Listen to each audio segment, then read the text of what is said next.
লাশ যখন খাটের মধ্যে কবরস্থানের দিকে নেয়, কসম আল্লাহর, আল্লাহর নবী সাল্লাল্লাহু আলাইহি সাল্লাম বলেন, নাফরমান পাপীর লাশ যখন কেউ কাঁধে তুলে খাটের মধ্যে করে কবরস্থানের দিকে রওনা দেয়, আল্লাহর কসম নবী বলছে সে চিৎকার দেয় আর বলে, ইয়া ওয়াইলাহা আইনা তাযহাবুন, হায় আমার মন্দ কপাল, তোমরা আমারে কই নিয়ে যাচ্ছ, কেন ওইদিকে নিয়ে যাচ্ছ?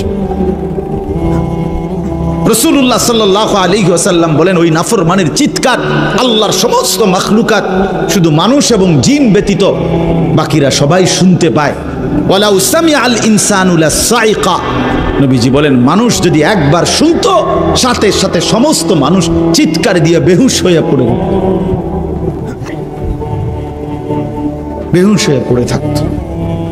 পরে ভাইয়া কবরের আযাব না, শুধু ওই খাটিয়াটা নিচ্ছে একমাত্র কবরস্থান, এই সময়ের চিৎকার। আমরা কিতাবে পড়ছি, যদি একবার জীবনে কোনো মহল্লার কোনো মানুষ কোনো নাফরমানের লাশের চিৎকার একবার শুনতো, খোদার কসম, আল্লাহর কসম, তো মানুষ আর কারো জানাজা দিত না, কাউরে আর দাফন করতো না, কারো লাশ আর কাঁধে নিত না যদি চিৎকার মারে। কথা বুঝেন নাই? তো মানুষের লাশ পড়ে থাকতো, পচে গলে যেত। আল্লাহ তাআলা দয়া করছেন আমাদের উপর, দয়া করেছেন আল্লাহ তাআলা, দয়া করেছেন আমাদেরকে। এজন্য আপনাদের কাছে বলি, আমি সহ আপনারা সবাই আমরা এই কথা ভাবতে শিখি যে আখিরাত নিশ্চিত। ছেলেরা আমার, ভাইয়া, কেন এই রং তামাশার এই জিন্দেগি? এক ওয়াক্ত নামাজ পড়তে চাও না, চুল থেকে নিয়ে পায়ের নখ পর্যন্ত রাসূলুল্লাহ সাল্লাল্লাহু আলাইহি ওয়াসাল্লামের কোনো নমুনা নাই, সাহাবায়ে কেরামের কোনো নমুনা নাই, কোরআনুল কারীমের একটি শব্দের সাথে তোমার কোনো সম্পর্ক নাই, নবী সাল্লাল্লাহু আলাইহি ওয়াসাল্লামের 23 বছরের জিন্দেগির সাথে তোমার কোনো সম্পর্ক নাই। এ কেমন জিন্দেগি ভাইয়া? এ কেমন জিন্দেগি? মসজিদে এশার নামাজ চলতেছে,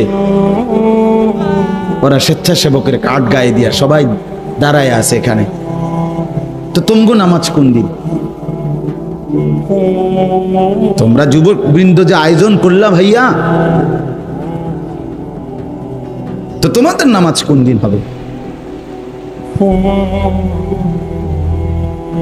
একটি সেজদার সামনে আমার মতো 100 মৌলভী, 1 কোটি মৌলভীর কি অর্থ আছে? আমি আসলেই কি আর না আসলেই কি? এক সেজদা, আল্লাহর নবী সাল্লাল্লাহু আলাইহি সাল্লাম বলেন, লা সাজদাতুন ওয়াহিদাতুন খায়রুম মিনাদ দুনিয়া ওয়া মা ফিহা। একটি সেজদা, নবীজি বলেছেন, একটি সেজদা উম্মত দুনিয়া এবং দুনিয়ার মধ্যে যা আছে সবকিছুর চাইতে উৎকৃষ্ট,